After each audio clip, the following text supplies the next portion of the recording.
女人的手碰了龙骨案，这就是坏了林家100年的药气。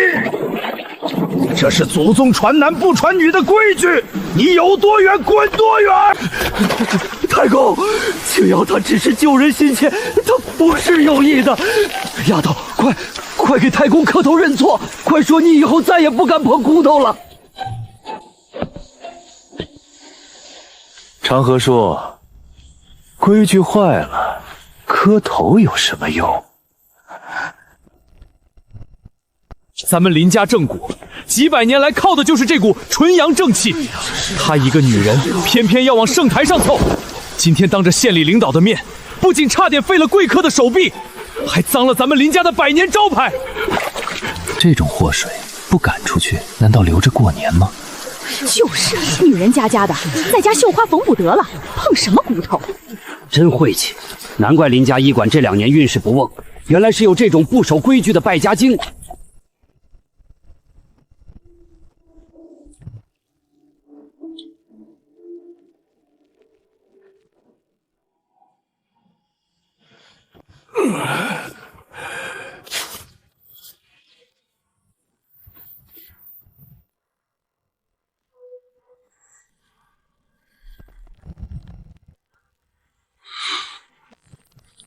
大雄哥，不要用蛮力推拿，他的骨头有暗裂，得先用棉针探位。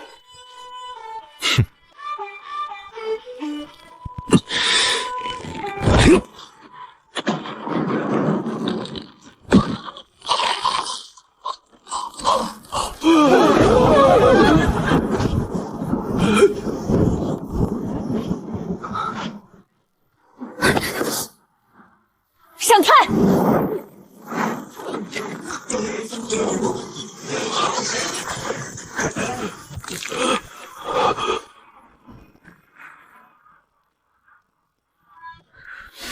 林家正骨讲究的是指尖清囊，骨内春风。起！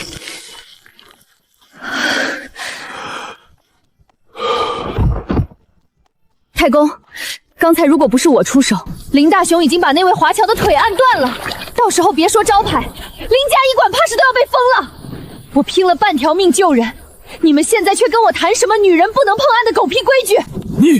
你竟敢咒骂祖宗规矩！规矩是活人定的，命是老天给的。林大雄功底不扎实，心术不正，你们不罚他，反而要罚救人的我。难道林家的正骨术就是传给这种草包去害人的吗？你闭嘴！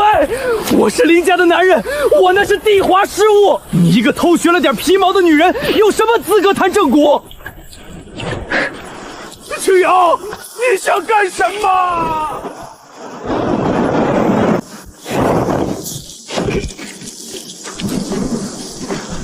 既然你们说我不懂规矩，说我这双手脏了你们的药气，那今天我就让你们看看什么叫真正的林家傲骨！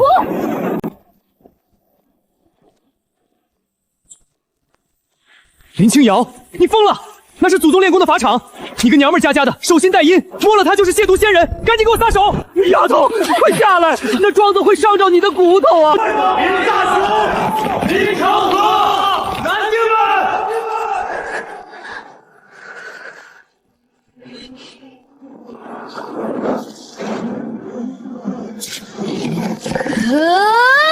起！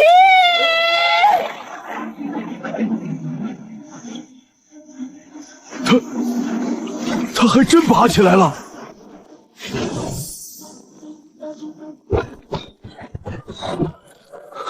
这怎么可能？她一个女人哪来这么大的指力？这劲道比老关主巅峰时候还要纯正啊！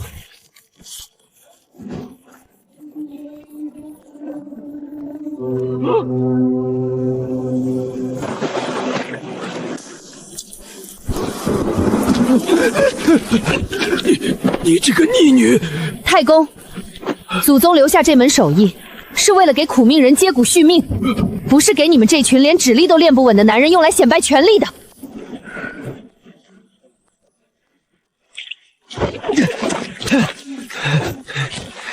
林清瑶，你以为露这两手就能掩盖你闯下的大祸吗？刚才那位外宾老华侨，我已经用了大开合帮他定位，眼看就要大功告成，你却突然冲上来横插一杠子，你那叫救人吗？你那叫抢功！你知不知道，万一你那一案出了差错，咱们林家就要背上谋财害命的罪名。林大雄，你还要不要脸？刚才老华脸色发紫，气都要断了，那是尹烈被你生生按成了开放式骨折。如果不是我用棉针拨开筋膜，他现在已经瘫在那儿了。太公，你要为孙儿做主呀！苦练多年，眼看就要为林家争光，却被这不知廉耻的女人坏了气场。她偷学医术，居心叵测，这是要活生生拆了咱们林家的台啊！是大雄说的这个理儿，正骨这行讲究的就是个连贯。这丫头平时就心高气傲，我看她就是故意。救人？我看这瞎猫碰上死耗子，万一出了事儿，还不是得咱们林家承担？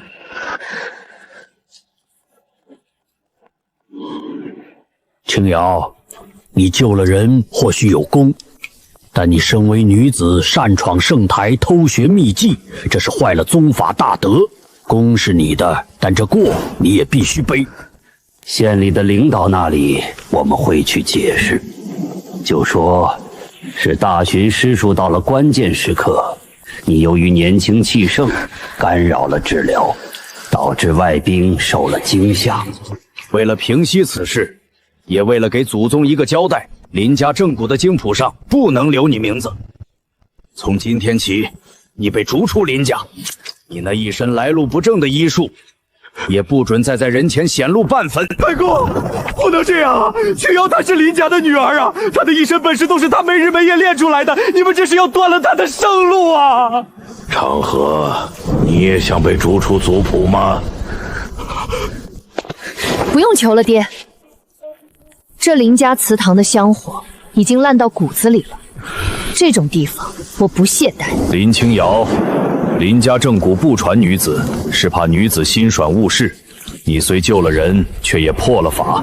现在族里决定将你从族谱中除名，收回你从林家学到的一切，你可服气？收回？我这一身直力是5岁起每天抓几千次铁砂换来的，我这一手分筋错骨是躲在药房后窗看父亲行医，在自己身上一遍遍试出来的。你们想怎么收回？是想剁了我的指头，还是想挑了我的手筋？放肆！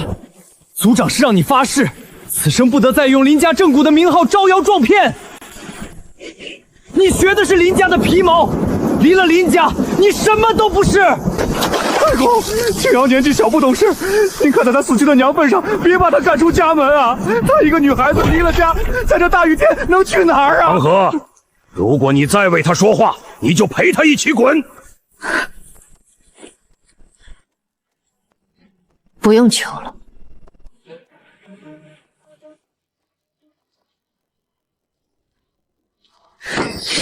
李青瑶，你要干什么？你们说，女人的手脏了林家的药气，你们说，林家的规矩比人命更重要。这一缕发还给林家的生身之恩。疯了，真是疯了！从今往后，世间再无林家女青瑶。我这一身正骨术，既然你不认，那我就让她改姓，姓林也好，姓李也罢，哪怕她无名无姓，只要能救人，她就是正道。林大雄，你记住了，这林家正骨的名号，你守得住，是因为我是你妹妹。等我出了这道门，这名后就是你此生翻不过去的一座山。正骨是靠汗水磨出来的，不是靠裤裆里那点东西决定的。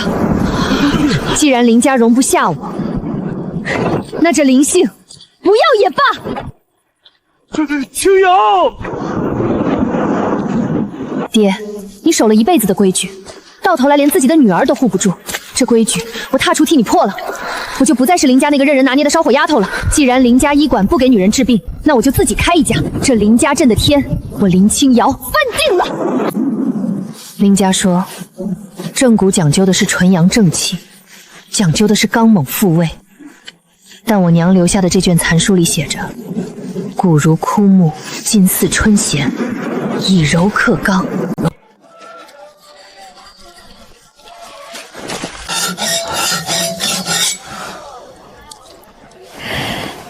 哟，大家伙儿快来瞧瞧，这是哪家跑出来的疯丫头，在这儿摆摊算命呢？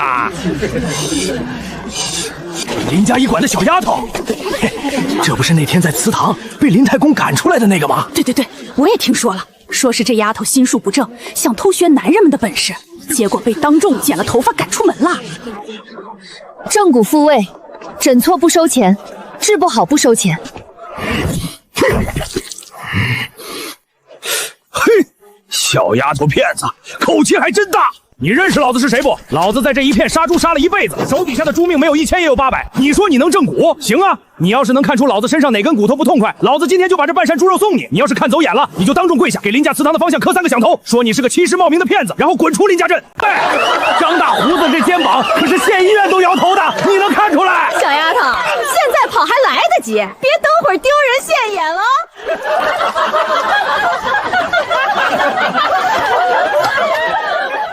你不仅是肩膀疼，你每到半夜子时，右侧肋下地椎第3根肋骨处会有针扎般的刺痛。我聪改，你这2个险年哪怕是3伏天，也要穿个背心睡觉，因为你怕冷，尤其是怕后背见风，对吗？你怎么知道？是不是林长河那老东西跟你说的？我爹从不跟我谈论医案，我是看出来的。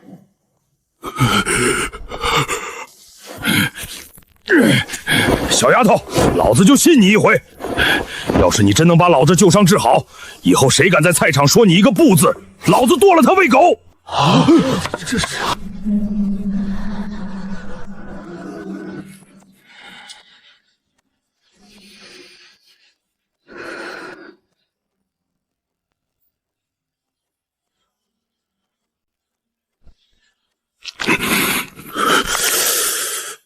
别动。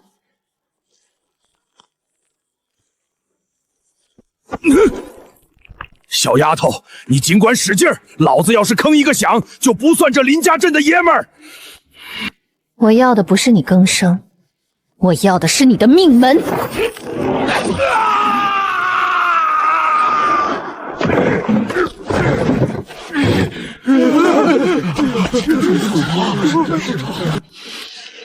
给我开！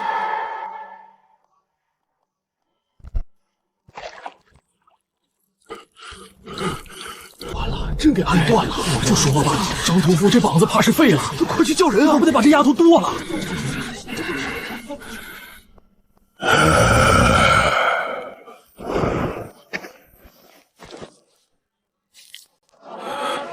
神了，老子的胳膊不疼了。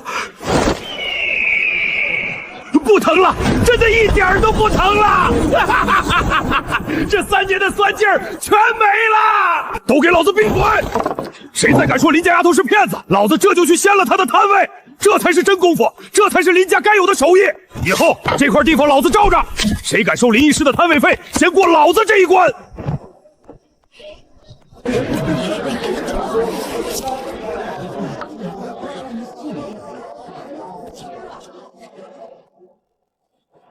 姑娘，这一手9宫透骨，你是从哪儿学来的？1985年的小镇，这枚徽章代表的是铁饭碗，是公家人，是走哪儿都被人高看一眼的身份。小姑娘，我叫梁德才，是县人民医院骨科的主任。刚才你施术的时候，我观察了很久，你的手法很快，力道透骨，尤其是最后那一拨一挑，那是典型的林家9宫透骨劲的底子手。这种功夫，林家那群男丁里没人练得成。梁主任好眼力，林家正旨传男不传女，规矩大过天。我这身本事既然被说是偷学的，那便无名无姓。好娘，你这种才华埋没在这杀猪宰羊讨价还价的集市里，实在是可惜了。尤其是缺这种有实操经验、能处理复杂筋膜嵌柱的技术人才。天哪，县医院主任亲自请人，这可是吃公家饭啊！进去就是公家人，镇长见了都得客气。林家那帮人要是知道了，怕不是要把大牙给气掉？林医师，这可是天大的好事啊，赶紧应下啊！去了县城就不用在这儿受这份洋罪了。梁主任，如果我去了，能做医生吗？这个按照现在的规定，进医院必须要有正规卫校的学历，还得经过县卫生局的编制考核。你虽然技艺精湛，但底子清白，哦，不是出身复杂。如果你愿意，我可以先安排你进骨科当个临时的护理助理，主要负责协助主治医师进行复位后的包扎和康复。只要你干得好，将来争取证或者保送你去卫校进修，也不是没有可能。多谢梁主任厚爱，但我拒绝。姑娘，你可能没听清楚，现在的编制指标非常紧缺，这还是我作为主任特批的推荐名额。离了这儿，你想再找个铁碗，难如登天。我知道，梁主任，在你们医院，如果遇到一个骨碎如粉的重症患者，你们的第一反应是什么？先拍片定位。如果碎片无法原位固定，为了防止坏胸和感染，最稳妥的办法是手术清扫，甚至截肢。可在我这里，第一反应是保。正骨，正的不仅是骨头，更是医者的心。林家镇乃至于整个岭南，有多少像张大叔这样的苦命人？他们付不起手术费，也经不起截肢后的残疾。他们在医院门外徘徊，因为他们没有编制，没有报销，他们只有这一身养家糊口的骨头。进了医院，我是梁主任手下的一个助理，留在民间，我是千百个像张大叔这样的人的希望。我要开一家属于自己的正骨馆，不管是男人还是女人，不管是名门还是糙奔，只要骨头断了，我都能接得回来。他的名字我已经想好了，叫什么？青囊馆。梁主任，您的好意我心领了。如果您将来遇到连 X 光片和手术刀都解决不了的碎骨残局，欢迎来镇东头的旧砖窑找我。这姑娘眼里有火啊！这种火，林家医光那些守财奴身上早已经熄灭了几十年了。我知道，拒绝了这份安稳，意味着我要面对更多的风雨。但这一刻，我觉得自己身体里的每一根骨头都在欢呼。林家傲骨不是守在祠堂里的死物，它是要长在每一个能独立行走的人身上的。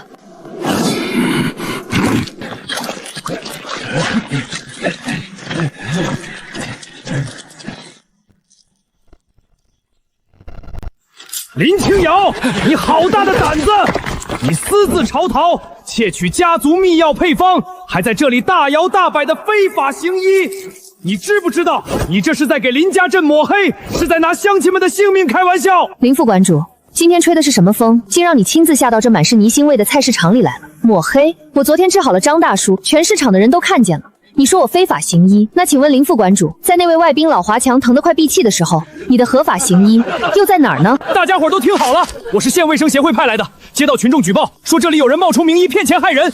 林清瑶没有行医证，没有家传许可，他手里的那些药全是从林家药库里偷出来的毒药。现在我们要依法没收他的作案工具，并把他带回医馆接受审查。给我收了！林大雄，老子这膀子昨天刚被林医师治好，你今天就来拆他的台？什么卫生协会，老子只知道谁能治病谁就是神医。你想要动这个药箱，先问问老子手里这口答不答应？就是啊，林医师分文不取，咋能是骗钱呢？人家姑娘救了人，怎么还带人来抄家呢？这也太欺负人了吧！好啊，你们这是要聚众闹事，对抗公家吗？张大，你别忘了，你娘娘生孩子的时候，还是我爹亲手接的骨。你现在帮着这个偷鸡的逆女，你还有没有点良心？放手！就不放！这本就是林家的东西，今天不仅这箱子要带走，你这双手我也要带回去按家法处置。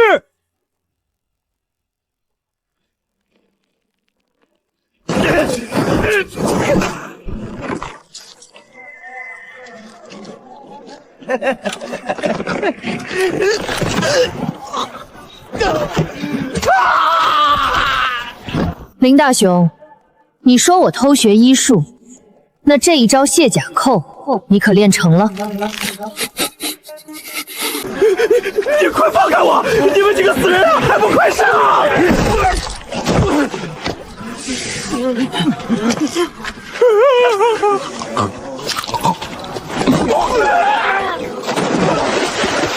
毒药！你给我吃了毒药！那不是毒药，是让你清醒的良药。你不是说我用的是毒药吗？今天我就让你见识见识，什么是真正的林家药。林大雄，回去告诉林太公，这药箱是我娘留给我的，这手艺是我林清瑶一掌一指磨出来的。想收我的箱子，想废我的手，行啊。3个月后，县里要举办首届非物质文化遗产传承人大会，到时候我会带着我的青囊馆准时参加。如果在那场大会上，你们林家能堂堂正正的在政治技艺上赢过我，这央我双手奉上；但如果你们输了，我要林太公亲自在祠堂门口撤掉那块传男不传的臭牌子。好，林清瑶，你有种！3个月后，我看你怎么死在林家镇所有行家面前！走！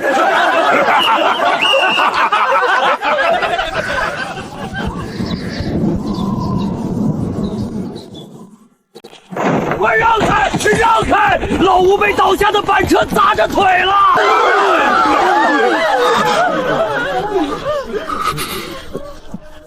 大雄哥，快救救老吴吧！他家里还有个瞎眼老娘要养啊！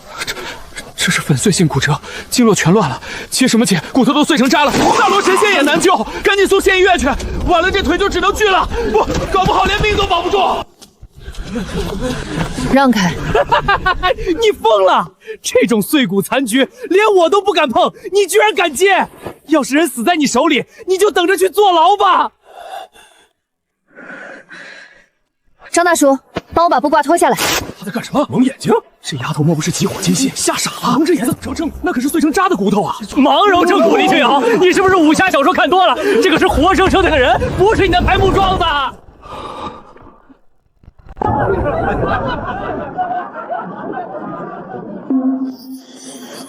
正骨的最高境界，不是靠眼看，而是靠心感。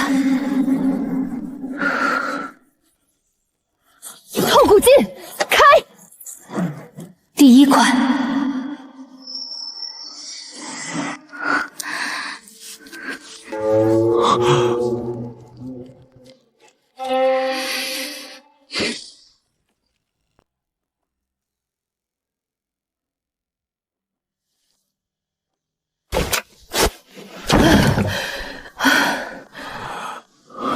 神医，真是神医啊！我不疼了。李医师，我不怕，他是真正的碎骨，我这辈子没见过这种神器。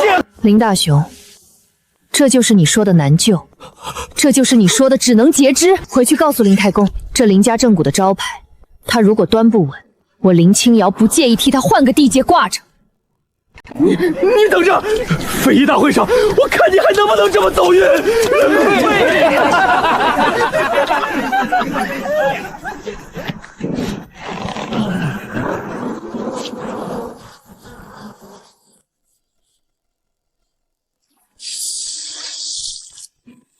林医师，这房梁我给您加固好了，保准8级大风也掀不掉。哎呀，哎呀！多谢各位叔伯了，每一锤落下，都像是钉在林家祠堂那条腐朽规矩的咽喉上。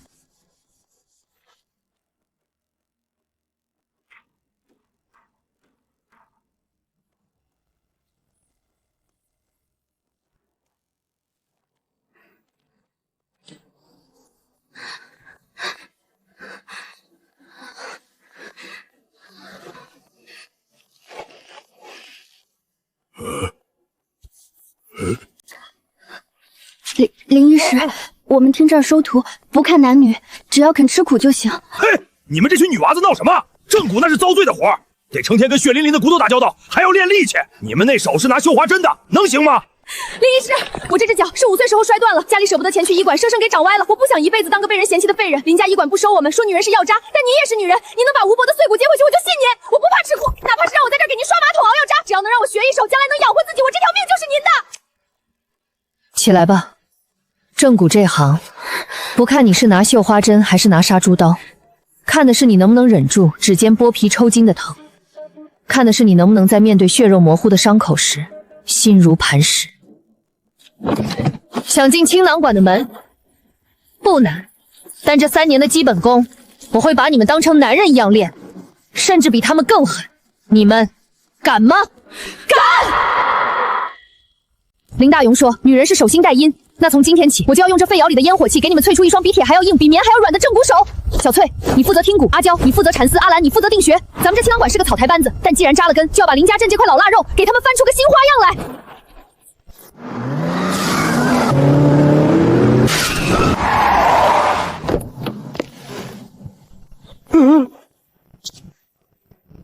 哎呦，这不是周先生吗？您的腿不，您的身子全好了。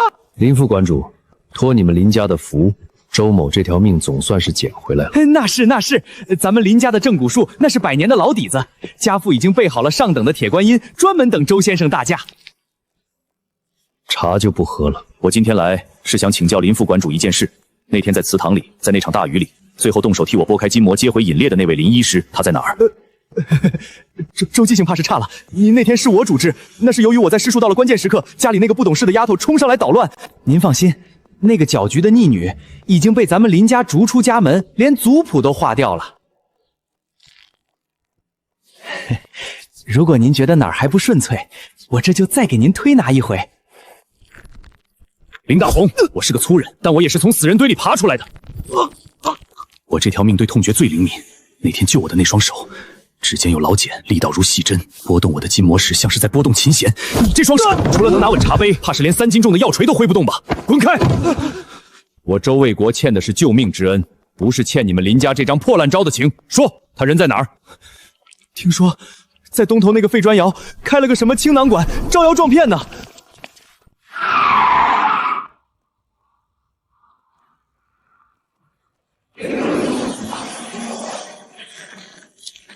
手要稳，抓杀的时候要把力道卸在指尖，而不是掌心。林医师，外面来了一辆好大的车。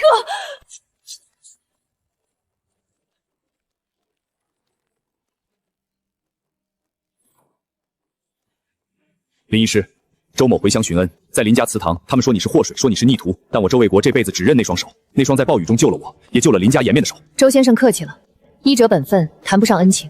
这里简陋，没什么好茶，只有2张石台，怕是污了您的西装。污不了。林医师，我这次回来不仅是来谢恩，还是来谈生意的。县里要搞首届非物质文化遗产评选，同时还要筹建一家中西医结合的骨伤之医院。林家医馆仗着100年名声，现在是头号候选人。哼，但我不服。真正的绝学不该烂在那种吃人的祠堂里。我愿意资助3个后的青囊馆，3个月我要你带着你的徒弟把林家那块牌子摘下来，资金地皮设备我出，你出那双手，敢接吗？周先生，钱和地皮我可以不要，但我需要你帮我找这世上最硬的药材，最先进的接骨板。这县级的大赛，我不仅要参加，我还要让林家知道什么叫真正的林家正骨。好，这才是那双接骨圣旗的气量。这笔买卖我跟定你了。轻点儿，都给老子轻点放！要是磕坏了里面的零件，你们这辈子卖命都赔不起。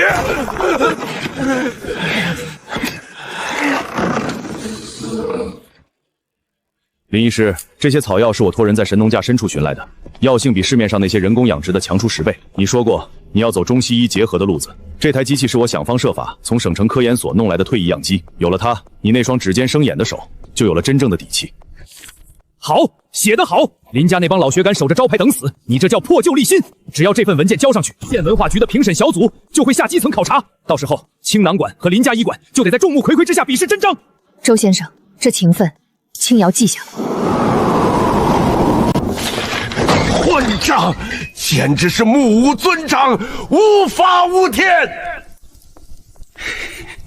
太公，那个逆女，她竟然把咱们林家的压枪敌手艺改了个青囊的名字去报晓，这分明是想把林家镇的正骨名号据为己有啊！他敢！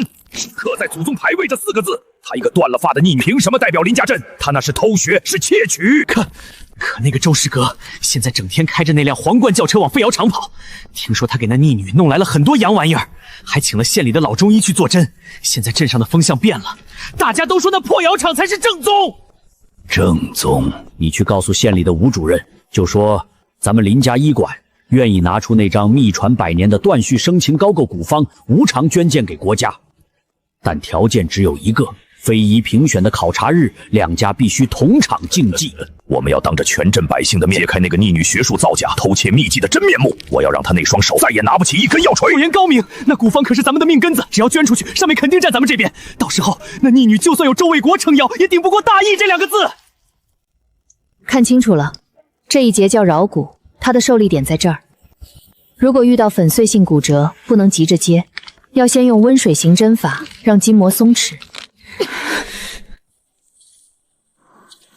林太公、林大龙，你们守着那腐朽的牌位过活，而我要带着这群卑微到尘土里的姑娘，生生在你们的规矩上踏出一条活路来。这群见风使舵的贱民，太公不能再等了。那逆女不仅申请了非遗，听说周卫国还给她弄来了能透视人骨的妖镜。如果让县里的评审小组先去了她那里，咱们林家这块挂了100年的金字招牌，可就真成地摊货了。招牌是死物，人才是活的。他不是想当非遗传承人吗？他不是想在那场竞技的赢过林家吗？好，我就给他这个机会。怕手不稳，怕骨头接歪了。错，最怕的是死局，是那种神仙难救，不接了必废，不接必死的死骨。那是现矿场的一名老矿工，前天在塌方里被砸断了脊梁和胯骨。县医院已经下了病危通知书，说即便手术也是终身瘫痪。我已经派人把他接到了镇上，就安置在林家祠堂的偏房里。非遗考察日那天，我会当着评审组的面把这具死骨抬出来。如果他不敢接，那就是欺世闹名，没资格申报非遗；如果他接了却治不好，导致患者暴毙，那就是人命官司。到时候即便有他人撑腰，他也得在大牢里蹲一辈子。太公圣明，我这就去安排，保证让那老矿工的家属配合咱们演这出戏。正骨不仅要正位，更要养血。骨头是船，血是水，水干了，船就得烂在泥里。林医师，咱们这青岛边真的能报上非遗吗？我听外面的人说，林家医馆已经把祖传的膏药方子捐给国家了，县里的人都站在他们那边。方子是死的，能救人的手才是活的。他们捐的是名声，我们要留的是良心。林医师，周先生来了。林医师，消息打听清楚了，非遗评审组3天后到林家镇，但林太姑在那边搞了个现场义诊，听说是要找最难处理的伤员，当众跟你的青囊管切磋。我听说他找了个脊椎粉碎性骨折的老矿工，那是正骨行的天劫，你千万别上当。他想切磋，我便去。林医师，那可是脊椎，那是用来博弈的工具，但在我眼里出了……那是一个快要支离破碎的家。如果我不去，那个老矿工这辈子就彻底毁了。我的正骨术是为了打破规矩，不是为了躲避挑战。小翠，去把温水行针的器材准备好。阿娇，把你练了3个月的托举经练熟了。阿兰，去把药柜里那只年份最长的老参拿出来。3天后，不管林家祠堂里摆的是什么局，咱们青囊馆都要把它给破了。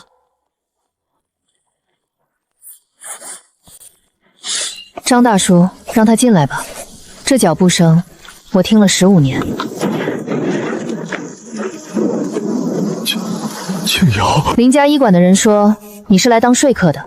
丫头，爹是为你操心啊！太公发话了，只要你肯把那份青囊残律交还给家族，把你的青囊馆并入林家医馆，他老人家不仅可以既往不咎，还愿意在族谱上给你开一脉，让你当林家第1个女供奉。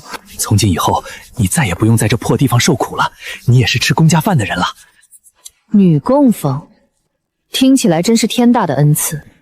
那我是不是还要3跪9叩感谢太公他老人家开恩，没让我这个祸水死在外面？青瑶，你怎么就不明白呢？你看看这儿，没名没分，还要带这几个残缺不全的丫头。林家医馆是100年的挚友字号，那是大树啊！非遗那点东西，你的姐想圈里出一个，那是光不过林家的，那是自寻死路的事儿。爹，你口中那棵大树根已经烂了。你说的光宗耀祖，是建立在抹杀我所有努力的基础上。他们要的不是我的记忆，他们要的是这上唯一的竞争者。闭嘴！如果我交出了残卷，小翠他们会被赶走，而我会变成林家医馆笼子里的一只百灵鸟。只有在他们需要装点纹面的时候，才会让我叫上2声。那也比丢了命强。这是太公给的定金，500块，够你在这镇上买间像样的瓦房。林家提出的是死局，你赢不了的。爹，命是我自己的，3天后的吧。他们定规矩是为了压人，我练正骨是为了活人。既然这路走不通，那我就生生踩出一条路来。这500块钱，你带回去给林套公，告诉他，林清瑶的骨头硬，还没到需要买棺材本的时候。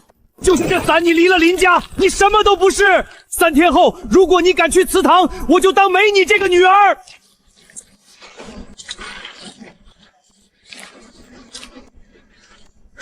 爹，这伞断了，我可以修，但你的脊梁骨断了，我接不回去。林家医馆教的是顺天应命，我青囊馆练的是断骨重生。3天后，林家祠堂，我不为名声去，我不为非遗去，我为了那个被课本当成棋子的老矿工去。如果这就是你们说的死路，那我也要走给他看。滚！林医师，咱们真的要去吗？去，不仅要去，还要让林家镇的人看清楚，女人的手不仅能治病，还能翻天。吴主任，各位专家，我们林家正骨自明末传承至今，守的是医德，传的是祖训。今天我们不仅要展示技艺，更要将林家传承100年的断岁生机膏古方无偿捐付给国家，以此证明我们传承非遗的决心。不过，听说镇上最近出了个青囊馆，申报了非遗。既然是选拔传承人，自然要讲个公平。老朽斗胆，请吴主任允准，让那位林医师也上台露2手，咱们同场竞技，高下立判。就怕某些人吹得神乎其神，到了真章面前却连门都不敢进。林家企图林清瑶待青囊馆学词，准时赴约。好，有胆色！既然要比，咱们就比个大的。来人，把咱们林家医馆接不了的那个重症抬上来。这位是现矿场的矿工老张，前天矿下塌方，脊椎被横梁生生砸断。县医院查过了，脊髓受压严重，下半身已经彻底丧失知觉。这种伤用洋人的话说叫高位则弹，咱们行内话叫断龙脉。林清瑶，你不是自诩医术通神吗？你不是说林家医馆守的是旧规矩，你练的是新法子吗？老夫承认这具死骨，林家医馆接不了，只能尽人事听天命。你敢不敢接？你若能接回他的龙骨，这非遗的名额，老夫当众让你。你若接不了，或者是治死了人，那你就得当众跪下，自废双手，承认你是个欺世盗名的骗子。林医师，别接，那是陷阱啊！林家医馆接不了，是因为你们怕坏了名声，怕背上人命公案。但在医者眼里，没有接不了，只有尽不尽力。这龙骨，林家不接，我青囊馆接。疯了，他真是疯了！好，吴主任，各位专家，既然林医师如此自信，那就请评审见证。今天就在这祠堂门口，咱们看看什么是神医，什么是祸水。小翠，生火；阿娇，定穴；阿兰，拿药。这一仗，咱们不为非遗，不为林家，咱们要从阎王爷手里把这根龙骨给抢回来。林清瑶，你还在磨蹭干什么？药味倒是挺浓，可这脊椎断了，光靠闻味能接得回去？吴主任和各位专家的时间可金贵着呢。你若是怕了，现在跪下磕头认罪还来得及。小翠，火候到了，撤火。这是温水行针，这法子清末就已经失传了吗？用药液的热力通过银针导入受损的肌膜，让僵硬的肌肉产生瞬时的假性松弛，从而给粉碎的脊椎留出复位的空间。这小姑娘怎么会这一招？阿娇，起！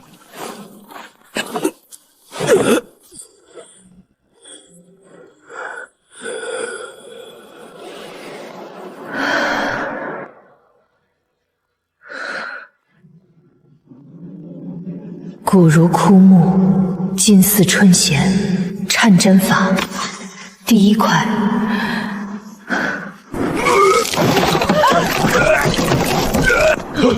不好，神经受击，要惊觉！稳住！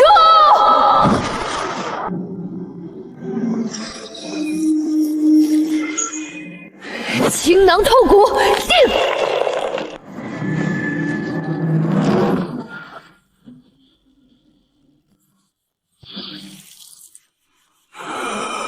老张的腿动了！天哪，脊椎断了还能接回来！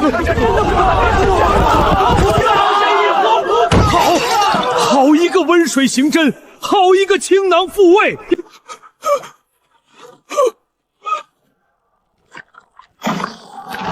太公，这龙骨我接回来了。现在你还要说我这双手脏了林家的药气吗？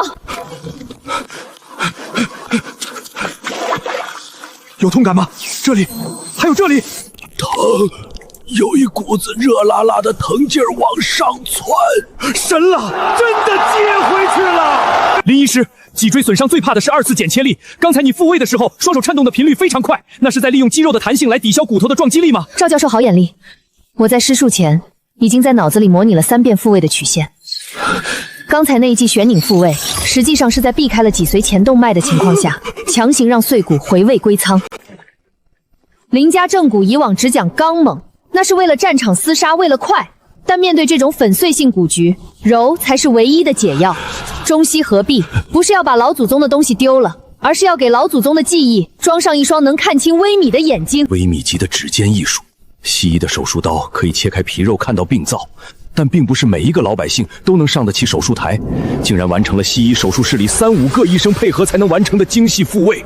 这不仅仅是正骨，这是指尖上的奇迹。放屁！老子亲眼看着老吴和老张被抬进来，这时候是什么样？你不敢接就是不敢接，别在这狗眼看人低！大家伙都看清楚，到底谁才是真的林家传人，谁才是只会喝茶递水的草包？青囊馆才是真的有本事！林家医馆守着死规矩，差点害了老张的命。林副馆主，刚才你不是说这具死骨神仙难救吗？现在事实摆在眼前，青囊馆不仅救了，还救得无可挑剔。你还有什么话想说？这只是他走运，脊椎复位哪有这么快的？说不定这老矿工本来就伤得没那么重，是他演戏给大家看。青囊馆有本事，林家无耻！吴主任，非遗考察的重点是技艺的科学性与传承的广度。我青囊馆不仅有复位术，还有3个月内培养出的能处理基础骨伤的营生存。谁更能代表林家镇，代表这门非遗？我想大家心里已经有了答案。这是老张施术前后的片子对照，大家请看，脊椎复位率达到了95%以上，且完全避开了神经主干，事实胜于雄辩。手感，我再强调一遍，手感是正骨的命。林医师，咱们这些手平时是拿锄头的，指根后摸不出你说的那个骨缝隙啊。锄头拿得稳，力气就整。正骨不是绣花，要的就这份整劲儿。你不需要摸清骨头的形状，你只需要感觉到那股子阻力。阻力断了就是骨折，阻力小了就是脱臼，这就叫以骨寻祖。原来如此，这就是以骨寻祖啊！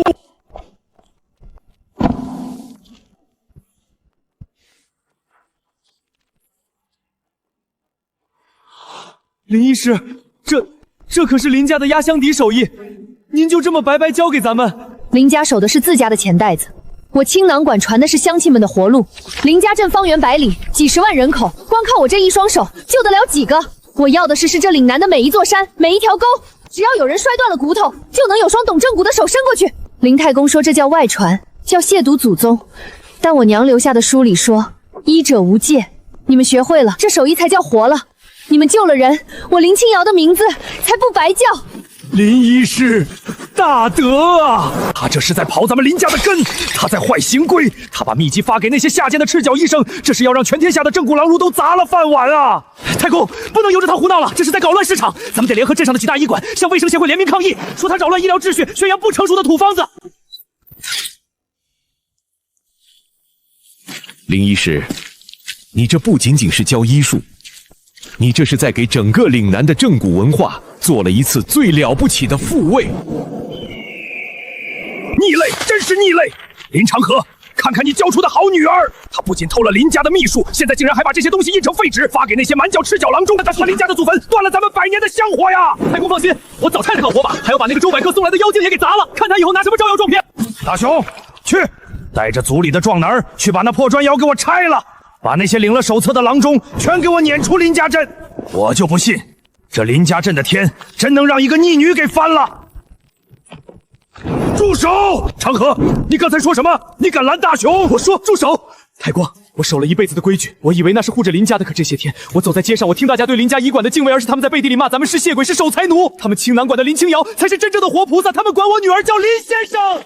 但我听到了他们对青瑶的称呼，他们叫他活菩萨，叫他林先生。太公，青瑶做的不是在刨根，他是在给咱们林家积德呀！那本手册我看了，里面的每一招每一式都是为了救那些请不起大夫的穷苦人，这难道不才是祖宗留下这门手艺的初衷吗？放肆！你个没用的东西，竟然被那个逆女洗了脑！这是青瑶她娘临终前留下的。当年她娘为了学这门手艺，背着你们受了多少苦，逼得她只能在半夜偷偷练。最后她积劳成疾，走的时候，你们连祠堂的大门都没让她进。长河，你想造反吗？是，我要造反。我女儿不仅接回了老矿工的脊梁，她还接回了我这个当爹的脊椎骨。拦住他！给我拦住这个叛徒！林家镇的规矩，我林长河不守了。谁敢拦我，我就跟谁拼了这条老命！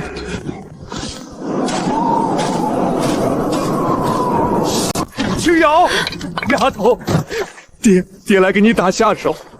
林家祠堂，爹退了。从今往后，这青囊馆，爹帮你守着。谁敢来闹，先从爹这身老骨头上踩过去。下面请申报单位林家镇林氏正角医馆进行技艺展示。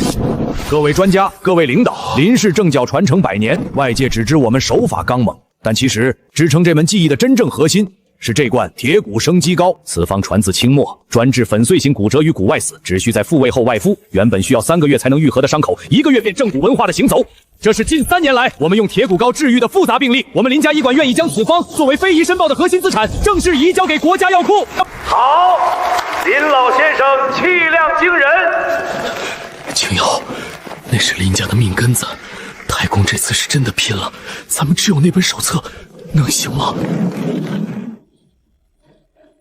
爹，别急，药膏是死的，只能治1个人的伤。咱们要给专家看的不是一罐药，而是这世上最硬的脊梁。林清瑶医师，林家医馆展示了他们的魂，那么你的青囊馆作为独立申报的单位，还是你那本在民间传得沸沸扬的手册？专家组的各位老师，林太公展示的是药，药能续骨，但医者要先正心。林家镇这100年来，缺的从来不是一罐昂贵的药膏，缺的是一双肯在泥地里、在砖窑里、在矿井下是要现吃支撑这门技会走向未来的血肉。小翠、阿娇、阿兰，上台！他叫小翠，半年之前，他还是林家镇一个因为先天跛脚被家里当成废人关在后院的拖油瓶。他们，一个是给人家当牛做马的佣人，一个是求生无路的弃妇。在林家镇的规矩里，他们这辈子都不配碰骨头，因为他们的手是脏的，命是贱的。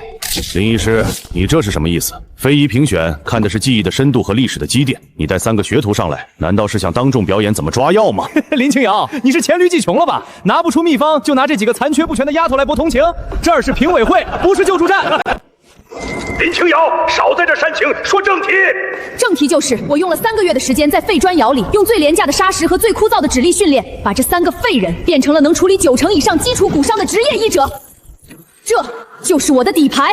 第1题，闭合性桡骨粉碎式骨折，伴随神经压迫。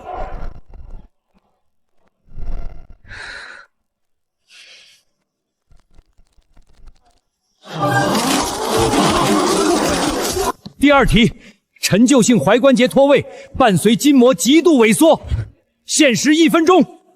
哼！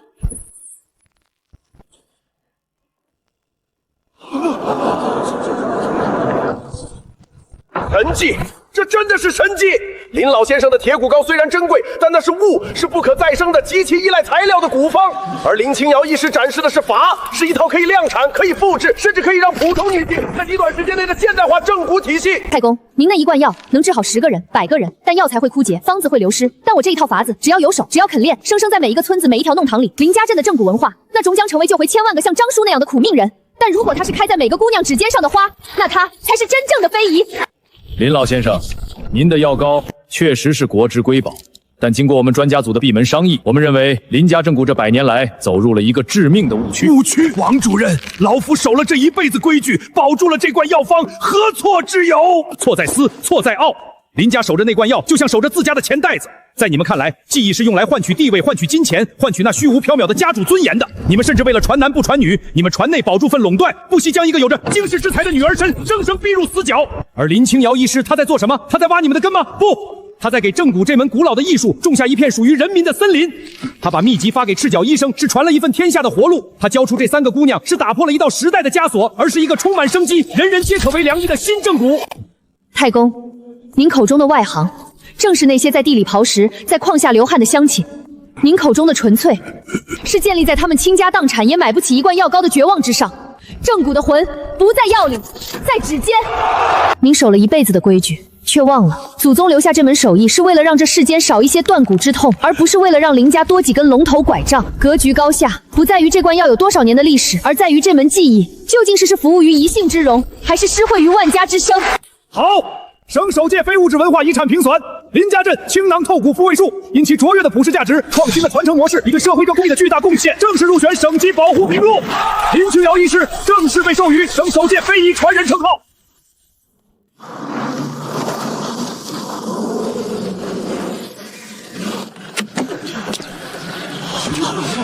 开门。不用。青瑶，你是来收房子的吗？林家医馆输了，你想怎么报复随你，只要给大雄留一口饭吃。对了，林医师，您就说砸哪儿吧。砸！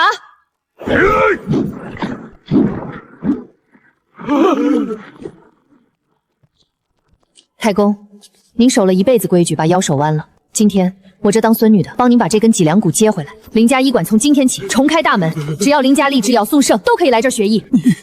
你不恨我们？恨，太累了。我这双手要留着正骨，没空杀人。明天起跟着小翠从抓杀练起，让我发现你用林家招牌骗一个子，我亲手废了他。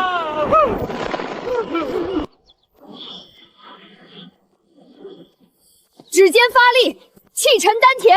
记住，你们面对的不是砂石，是病人的痛楚，是他们下半生的活路。看，传统正灸技术首次走出国门，清囊透骨术引起国际骨科界轰动。林医师，你当初说的那个梦想真的实现了？周先生，走出国门只是名声，是让这些非遗和姑娘能靠这双手，在任何一个都能挺直腰板活下去。但这身故骨得传下去。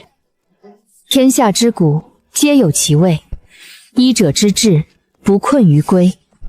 愿此清囊之火燃于荒野，长于指尖，傲立于人世之间。